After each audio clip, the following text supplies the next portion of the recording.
suatu keputusan besar, pasti dia akan merasa nggak nyaman juga, ada deg-degan, karena semua tidak ada kepastian ke depannya dia akan seperti apa nantinya. Keputusan besar ini pasti sudah dengan pertimbangan, tapi untuk pada saat waktunya harus jalan untuk ke persidangan, itu pasti ada suatu hal yang dirasa aduh nggak enak nih, nggak nyaman nih gitu, sehingga mungkin memang sedang berpikir dalam dirinya dan mungkin mengirit bicara supaya tidak ada nanti emosi yang kemudian kalau ditanya atau apa meluap-luap gitu. Makanya sebetulnya ada bagusnya, karena pada waktu kita dalam keadaan bunda, kita kadang-kadang nggak bisa mengontrol diri. Sebaiknya memang sedikit aja kemudian berkomunikasi, tapi yang kita tahu bahwa sesuatu itu yang mau dilakukan itu betul-betul dia sudah yakin dan akan apa yang dia pilih lah gitu. Bunda ngelihat Ibel saat sidang sempat tersenyum. Mungkin bisa dijelaskan dari senyum itu yang Bunda lihat? Kalau saya melihatnya senyumnya untuk para media ya say hello aja gitu, bukan nggak ada maksud bahwa hore saya bahagia, nggak kelihatan seperti itu. Tapi ini hanya sebagai senyum untuk sosialisasi aja, untuk kemudian menyapa orang lain yang ada di sekelilingnya. Nanti kalau dia nggak senyum dibilangin sombong lagi gitu kan biasanya. Tapi ada nggak sih yang Bunda lihat senyum itu menandakan hatinya senang? Karena kan ini gugatan Irish Bella sendiri yang mendaftarkan, karena mungkin dia ngotot untuk bercerai, akhirnya dia datang persidangan di situ. Kalau senang mungkin tidak akan ditunjukkan di depan umum seperti itu. Bahwa tadi yang saya katakan awal, bahwa pada waktu mengambil keputusan sesuatu, itu sesuatu yang pasti sesuatu yang luar biasa untuk dia juga. Karena ini menyangkut tidak hanya dirinya, tetapi anak-anaknya juga. Pasti ini sesuatu yang berat. Sehingga kalau saya melihatnya, justru malah pada situasi saya harus hati-hati, dimana apa yang dia tampilkan itu adalah sesuatu yang minimal untuk kemudian layak untuk dikatakan dekat dengan orang, kemudian hanya dengan senyum atau anggukan kepala, tapi tidak menunjukkan adanya suatu hal yang saya senang nih, saya udah mengalami itu. Saya nggak melihat seperti itu. Tapi yang jelas bahwa situasi dalam hatinya pun sedang tidak menentu, tidak nyaman juga, karena ini keputusan besar yang diambil. Kondisi psikolog Ibel yang Bunda lihat seperti apa? Terguncangkah pasca gugat cerai? Kalau saya lihatnya oke lah, nggak ada masalah, karena pasti ini sudah lewat pemikiran yang panjang, bukan hanya 1-2 hari. Mungkin pada waktu suaminya ada di tahanan juga mungkin sudah jadi bagian dari pemikirannya dia gitu, sehingga belum tentu bahwa kemudian dia saat ini baru merasa atau perlu mengatakan bahwa ini keputusan baru aja yang saya buat. Mungkin tidak, tapi pemikirannya pasti sudah ada.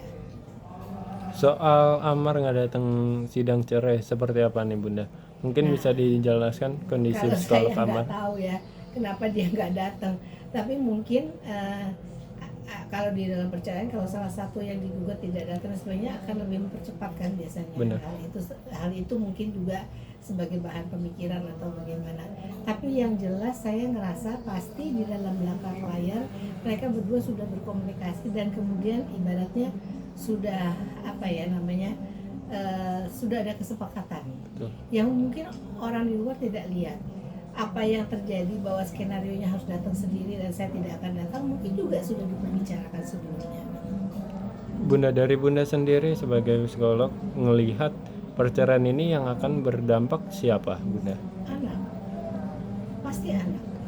Dalam setiap perceraian itu anaklah jadi korban pastinya, apalagi nanti kalau ada ketok palu sekian hari di sana, karena tidak ada bekas saya, tidak ada bekas ibu. Kalau saya sarannya adalah anak itu bukan barang, maka kalau bisa tidak hanya ketukan palu saja yang menyatakan bahwa dia harus ada di sana, tapi harusnya seperti ini. Pada waktu anak sedang lagi ingin misalnya pergi jalan-jalan dengan melihat boneka atau apa, mungkin walaupun sedang ada di ayahnya, izinkan dia pergi dengan ibunya. Atau misalnya kalau dia lagi ingin main bola atau main sesuatu, voli, atau nanti kalau udah besar, kalau dia perlu bapaknya dan dia merasa lebih oke dengan bapaknya, walaupun saat itu ada waktu itu jatah ibunya, sebaiknya dikasih kesempatan tuanya. Jadi jangan perlakukan anak seperti barang, tapi jadikan dia betul-betul ditanya kemauannya apa, karena ini yang paling berdampak adalah kepada anak, dan dia tidak ikut menentukan, dia tidak ikut memilih situasi seperti ini. Ini keputusan orang dewasa yang ada di atasnya, yaitu orang tuanya. Dan saya kalau nanya ke anak, belum tentu kalau setiap anak kalau dilihat orang tuanya bercerai, kamu rasanya gimana, mau nggak orang tua kamu cerai? Pasti jawabnya tidak. Dan mereka juga karena belum tahu, tingkat pengembangan kognitif masih terbatas, pasti tidak akan mengerti kenapa ini harus terjadi. Bunda, kalau dari Amarya sendiri gimana Bunda? Soalnya kan ini mungkin gugatan cerai karena ulah dianya sendiri. Setelah keluar terus ada lagi gugatan cerai ini. Jadi masalah bertubi-tubi juga buat Amar. Iya, manusia itu ada proses belajar. Manusia itu dari nggak bisa dengan pengalaman dan sebagainya jadi bisa. Manusia itu bisa menjadi orang yang lebih dewasa. Peningkatan diri ada juga pada diri manusia. Namun itu tergantung dari manusianya sendiri, apakah dia mau berubah, apakah dia mau belajar dari kesalahannya, itu tergantung dia. Nah, daya tahan pasangan itu juga beda-beda. Kalau misalnya merasa ini 2 kali kejadian itu kok jatuhnya di tempat yang sama terus, pasti pasangannya merasa, aduh sudahlah capek sekali gitu. Kenapa? Karena mungkin yang pertama mau kedua ada janji-janji bahwa saya akan berubah, saya akan apa, tapi tidak kejadian. Dan akhirnya mungkin hanya hal sepele, kemudian dia lari lagi ke tempat yang sama. Kalau ini mau diteruskan, mungkin bagi pasangannya akan berpikir, ini janji lagi, bisa dipegang nggak? Apa yang menjamin akan terjadi bahwa akan baik-baik saja? Apa nggak akan nanti di depan sana akan terjadi seperti ini? Nah, ini kalau untuk yang melakukan, si laki harusnya berpikir, sudah cukup dewasakah? Proses belajarnya adakah? Bahwa dia punya pengalaman masa lalu, itu kemudian jadi proses belajar. Jangan merasa ya itu dulu kecemplung aja, enggak, analisa dirinya, introspeksi. Apa yang menyebabkan dia menjadi orangnya seperti itu? Misalnya saya ambil contoh, kalau dia sering sekali kemudian kalau ada masalah nggak bisa memecahkan masalah, agar terhindar dari masalah dia lalu make, itu kan artinya dia tidak menganalisa, dia tidak berusaha untuk memecahkan masalahnya. Nah, sebaiknya kalau menurut saya, apakah kalau misalnya dia punya masalah tertentu dalam dirinya, misalnya untuk bisa mengeluarkan diri dari tiap permasalahan yang dihadapi, sebaiknya dia mungkin belajar untuk konsultasi juga kepada orang agar bisa meningkatkan kemampuannya untuk bisa belajar lebih jauh. Terakhir Bunda, yang mau Bunda sampaikan?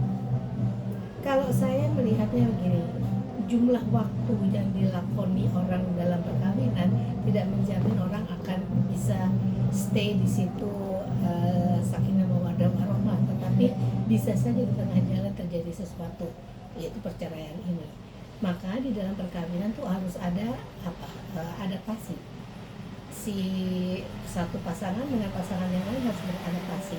Tapi untuk beradaptasi itu kan kemudian kita juga harus melihat harapan dari masing-masing apa. Kalau yang laki berharapan apa, yang perempuan berharapan apa, yang dilakukan adalah mencari titik tengah supaya harapannya itu bisa tercapai, atau kebutuhan dari masing-masing yang berbeda.